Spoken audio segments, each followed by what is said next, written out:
The following podcast is a deep, shallow dive production. And you're going to love it. Okay, let's go. Hey, what's up, everybody? I hope everybody had a good weekend, a good day yesterday. Man, I was super close to being able to put out an episode yesterday. And then you know what? On Sunday, I went to the gym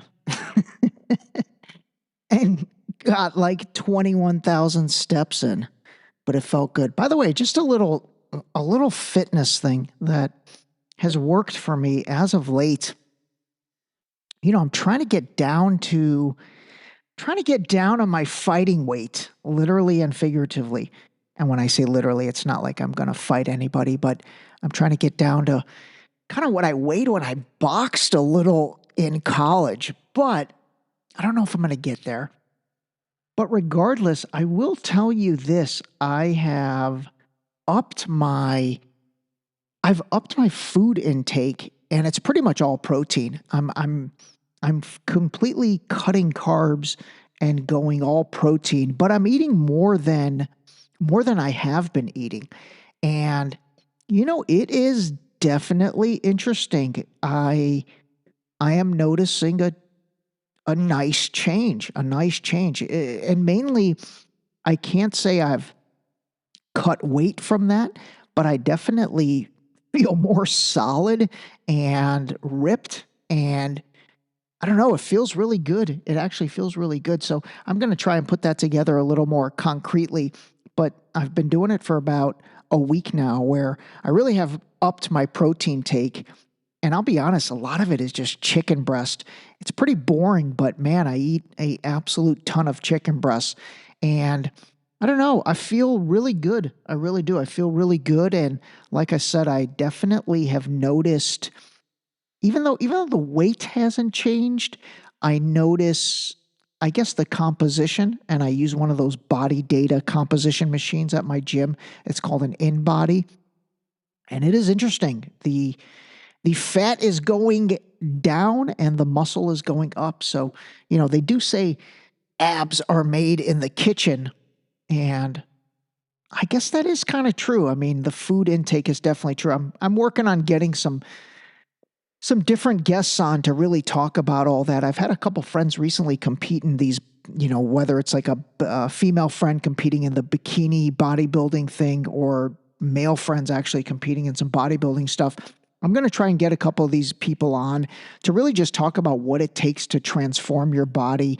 I mean, obviously transforming into bodybuilding, you know, that's not sustainable. And it's not sustainable to kind of walk around like that.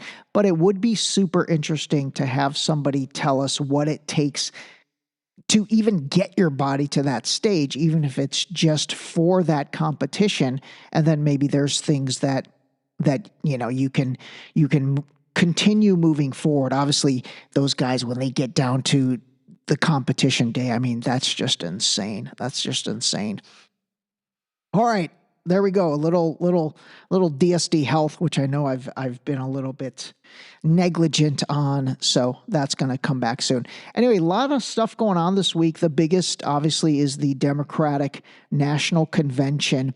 I'm going to talk a little bit more about that later on in the episode because I'm waiting for some more of the speakers to speak, and namely President Biden is speaking tonight, so I want to kind of give some critique on that.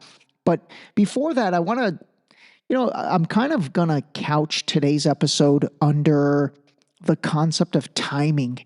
And, you know, obviously timing is everything, whether that's in your, you know, personal life, relationships. I mean, I think in relationships, timing definitely is a big part of it, you know, in business, in everything. Timing is really, you know, part of life. And when the timing is off, nothing seems to work out. And when the timing is on, you know, everything seems to work out. And so I want to talk about a couple things that, you know, again, they're just interesting timing for me.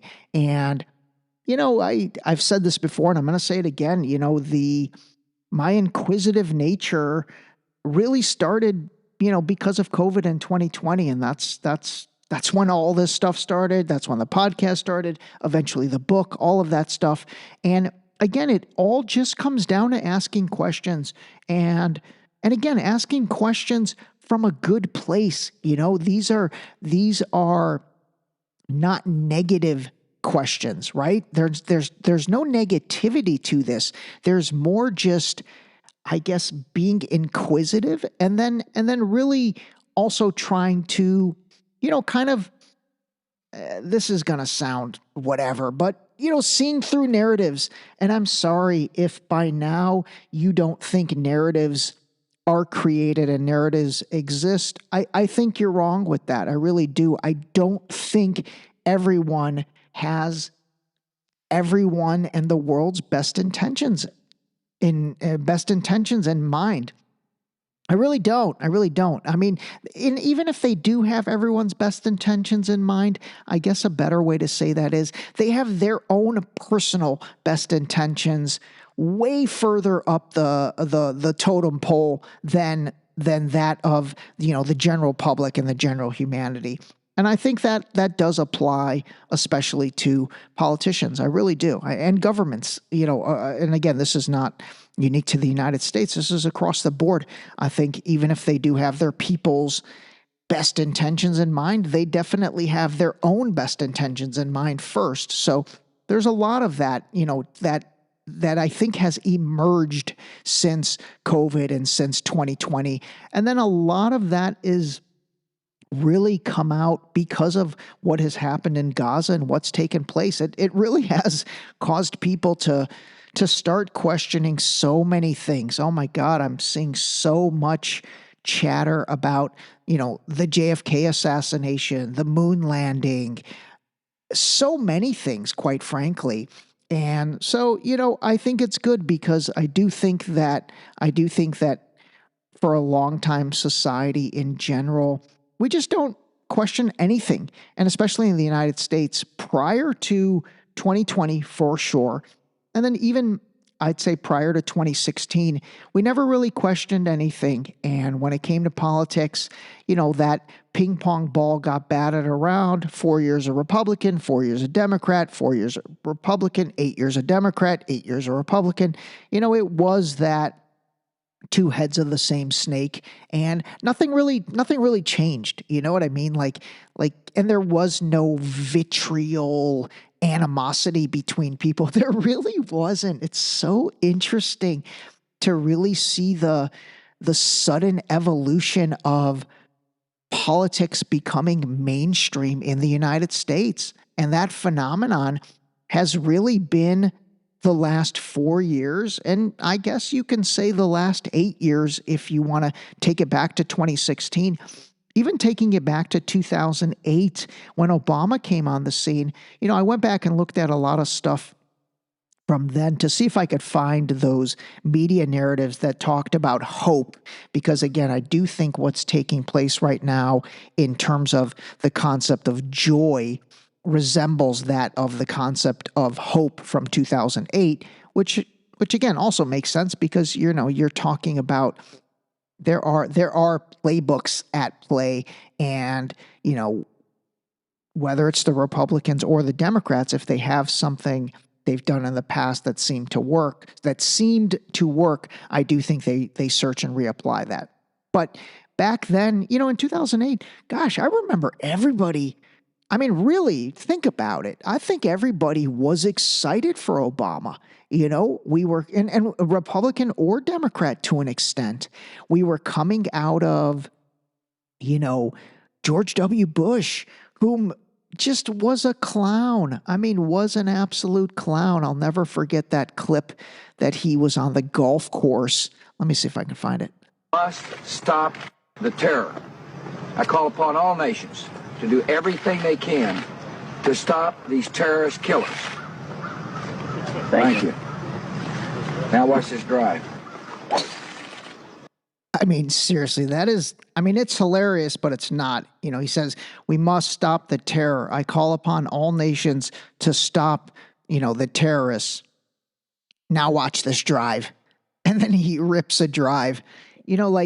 I mean, it's funny, but again, it's not, because you had over 1 million innocent Iraqi civilians that got killed with all that. Obviously, the 20-year Iran-Afghanistan war, not Iran, Iraq-Afghanistan war, which kind of got lumped together. We've talked all about that stuff. So, it's really not funny because of all the carnage that took place. And then there is his, cavalier attitude, basically like, saying that while playing golf. I mean, that is like, God damn, that's pretty American right there. Oh, that's funny. But anyway, my point is, coming out of that clown, I think, and if you try to think back to 2008, I know it's kind of a long time ago and it's difficult, but I really do think there was a genuine sense of, gosh, I guess hope with Obama. Maybe they nailed it with the branding of that program, with the hope written under his image. And the one that I said now is getting reapplied to joy for Kamala Harris. By the way, I realized last week in one of the episodes, I forget which one, man, I kept calling her Kamala. And I've done episodes on pronouncing it Kamala. My bad, dudes. My bad. But anyway, like I said, my point of all that was going into 2008. Now, that was before the incredible criticism of Obama was taking place, because really he was an unknown entity at that time. He really wasn't, he kind of came out of nowhere. And so anyway, my point is that from 2008, even in 2016, where obviously a lot of criticism of him then took place, the country was still not political and still not vitriol. And like I said, I guess all of that could be taken back to Trump winning the election in November of 2016. And I've talked about this before, and I started the book with this in kind of probably page 1, but I do think all of this started the day after he won, because he wasn't supposed to win. He just wasn't. He was not supposed to win. And I think the day after that, if you believe in there being a group of, globalists, or the deep state as they call it, if you believe in that stuff, or if you think there could be, a group of individuals that, are pulling the strings and they're behind the curtain, Wizard of Oz style, that started that next day.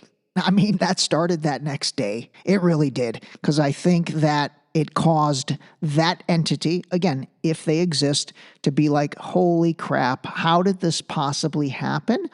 And we need to do everything we can in order for this never to happen again.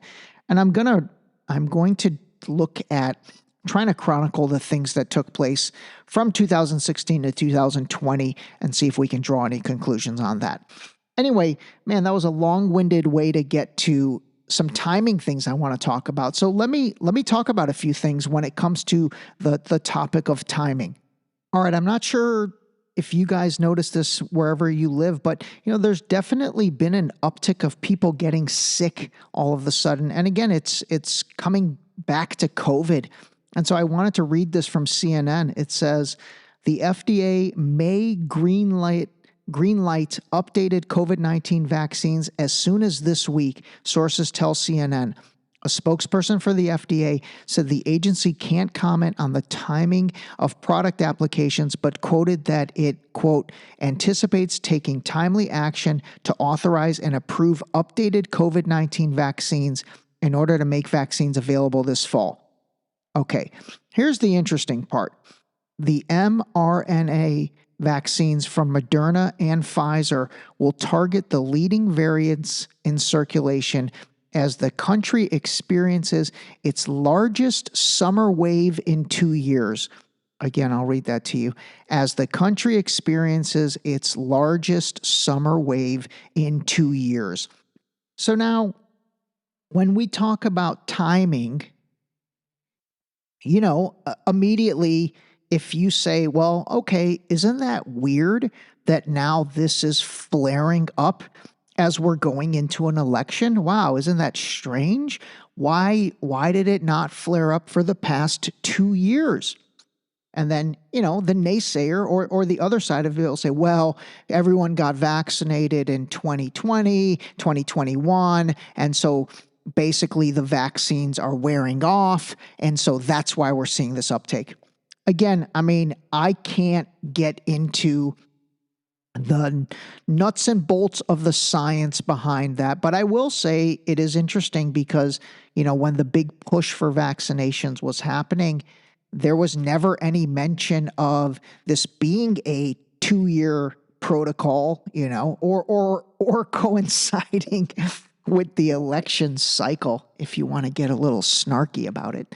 But again, I guess you have to look at this timing in one of two ways. You can look at it as, nope, total coincidence. It's just everyone that got vaccinated in 2021 and 2022, it's worn off and you need it again. Okay, that's cool. If you want to take that opinion, more power to you.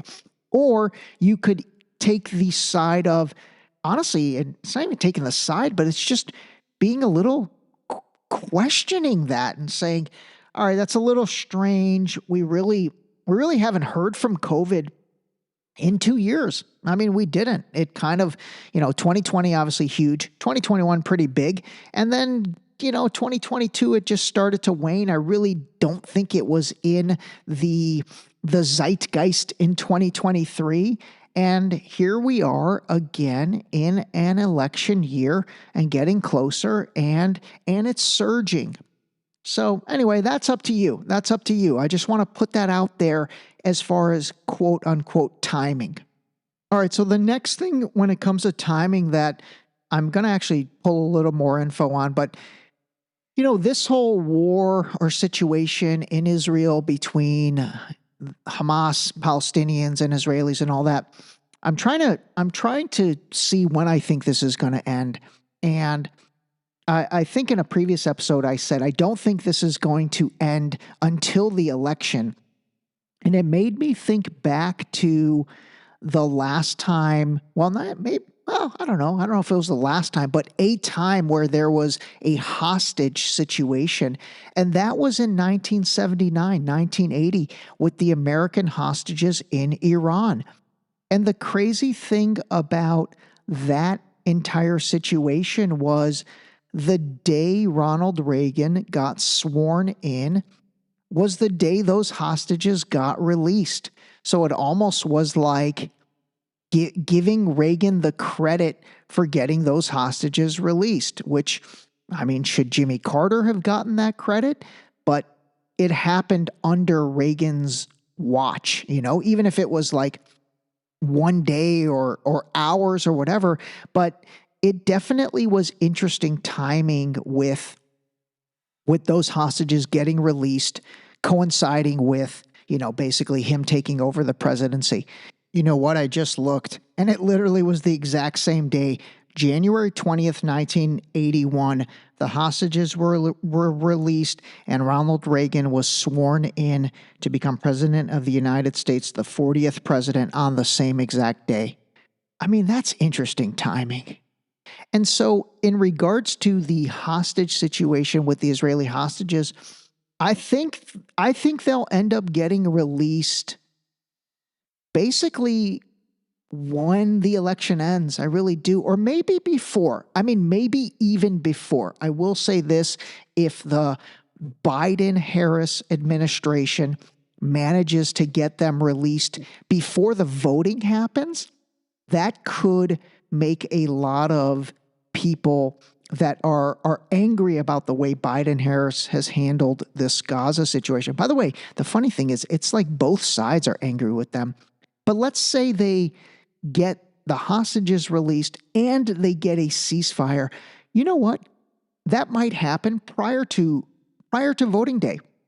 And so, they may do that, and that is quote unquote timing in order to be able to say, hey, look, everybody, look, all of the Jewish folks that were mad at us, look, we got the hostages released. And by the way, Arab communities, especially the state of Michigan. Look, you guys are so mad at us. We got the ceasefire done. We got this done, not the Trump organization. And so maybe with timing, that's going to happen. That could be interesting. So that would mean that would happen really probably in September. I'd say maybe mid to late September, prior to the mail-in voting starting. So anyway, that's another thing when it comes to timing. All right, you know what? I am going to just wait. I know President Biden, Hillary Clinton, I think Jill Biden spoke last night. So you know what? I will do a larger recap of the DNC convention later this week. We'll just kind of leave it at that. All right, everybody. That's it. Timing. Call a spade a spade. The ending was terrific. This episode was brought to you by the new book, Deep Shallow Dive Into You, available now on Amazon and Barnes & Noble in hardcover and paperback. Don't forget to sign up for our new mailing list on our website at deepshallowdive.com.